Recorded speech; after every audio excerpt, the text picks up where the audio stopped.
Com certeza você tem algum amigo que trabalha na área de TI. Aquele cara que você fala assim, você não trabalha com computador e sempre pede para ele formatar sua máquina, arrumar seu celular e etc. Você já deve ter ouvido ele reclamar alguma vez na vida de um negócio chamado Patch Management. Patch Management? O que é isso? Você fica assim meio que pensando na vida. E claro, ele reclama com uma razão. O Patch Management é a dor de muitos profissionais de TI.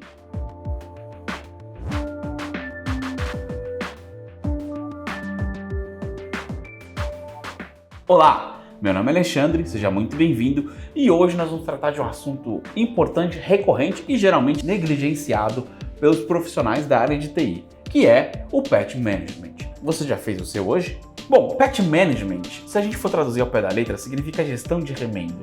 Mas gestão de remendo faz algum sentido em português? O pior é que faz. Porque, na verdade, quando você está fazendo uma atualização de um software para corrigir um problema que ele tem, seja um bug ou algum tipo de problema, você está fazendo um remendo nele. Olha só que coisa. Você está consertando algo que não está funcionando como deveria.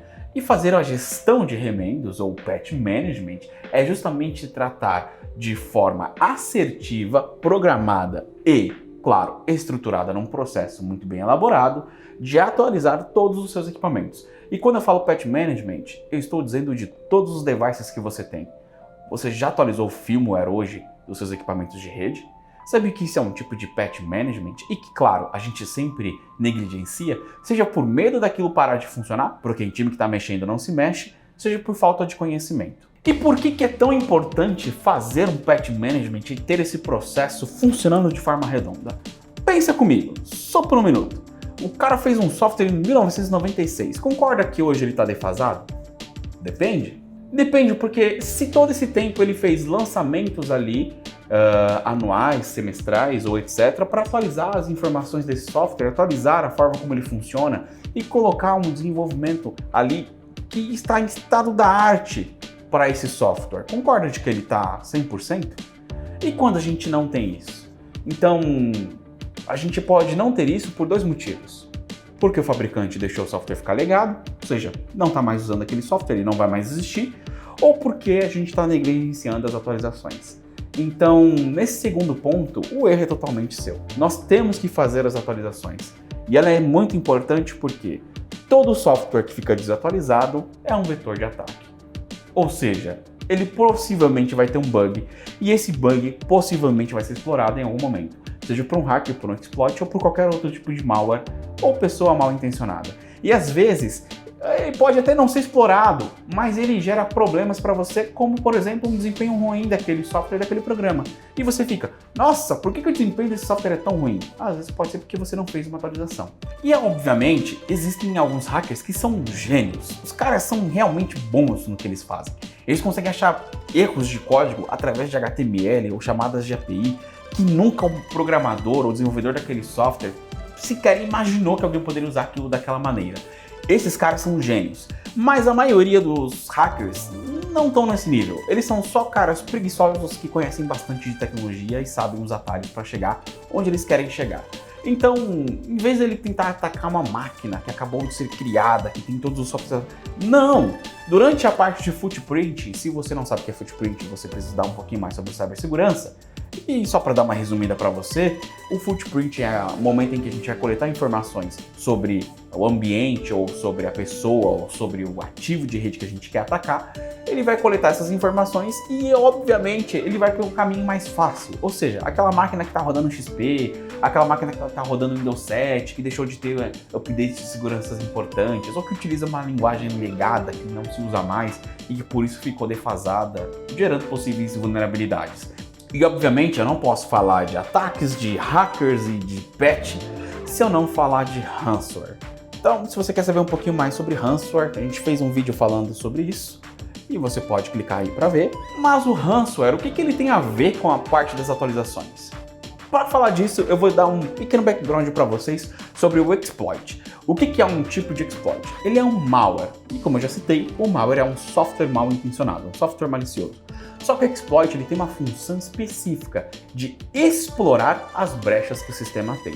Então a ideia de você ter um exploit é, ele vai utilizar de um problema de um software que já existe, seja um bug, como por exemplo, Alguns softwares podem apresentar bugs com o tempo, e esses bugs geralmente são corrigidos durante os patches, ou seja, a nossa gestão de remendos, lembra? E quando você não faz essas atualizações, o exploit pode se aproveitar desses bugs que foram gerados com o tempo. E aí o hacker vai ter um vetor de ataque, ele já tem uma forma de entrar na sua rede, já tem uma forma de conseguir extraviar suas informações. E se ele detectou que essas informações são importantes ou são sensíveis, ele pode tentar fazer com que você pague dinheiro para ele. Como? Ele coloca um ransomware lá. Pronto. E vai cobrar um resgate para você ter os seus dados de volta, ou vai cobrar um resgate para não divulgar, não vazar essas informações na internet. Então, não só é importante porque os hackers podem se aproveitar da falta de atualização, o software pode ficar capenga, lento e não funcionar como esperado se ele não tiver todas as atualizações em dia, como também é uma brecha de entrada para ransomware e qualquer outro tipo de software malicioso que possa se aproveitar dessas brechas. Eu diria que todos os sistemas precisam, mas obviamente que os sistemas que lidam diretamente com a parte de desenvolvimento, com a parte de backup, com a parte de dados da empresa, do processamento das informações, é a parte onde a gente deveria prestar mais atenção e parar de negligenciar as atualizações. Aquela frase do time que está ganhando não se mexe é verdade enquanto seu time está ganhando.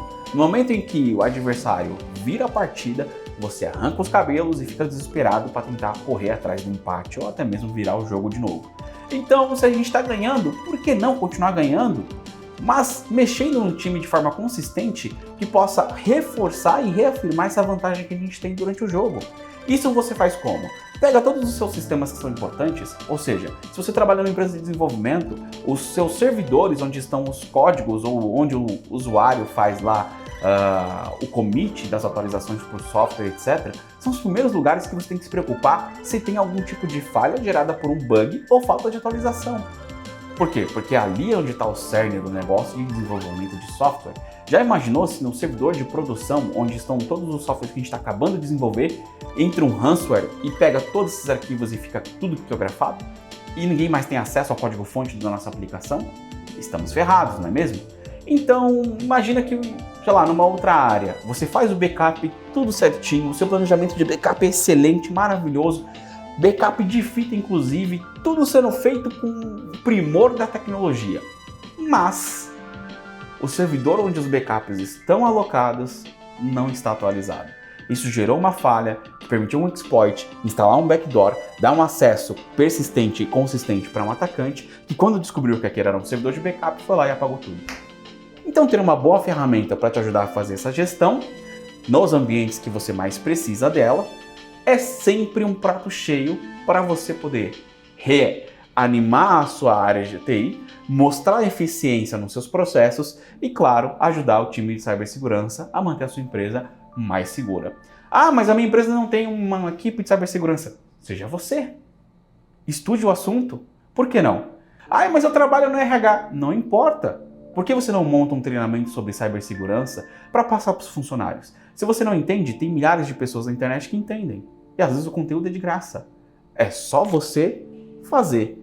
E dessa forma, eu queria deixar para vocês a sugestão de que, como é só você fazer, que você venha conhecer a nossa solução de Patch Management. Já achou que não ia te vender nada hoje? Ha! A ideia é que você possa conhecer e fazer um trial desse sistema totalmente de forma gratuita e com orientação da nossa equipe. Nós vamos mostrar como nós fazemos o gerenciamento de patch através dela, e se você achar interessante e, claro, for algo que se encaixa e se adequa ao seu processo, você pode incluir. E aí a gente vai ficar muito feliz em ajudar você a atualizar suas estações, tornar o teu ambiente mais seguro, e a gente se vê no próximo vídeo. Muito obrigado e até a próxima.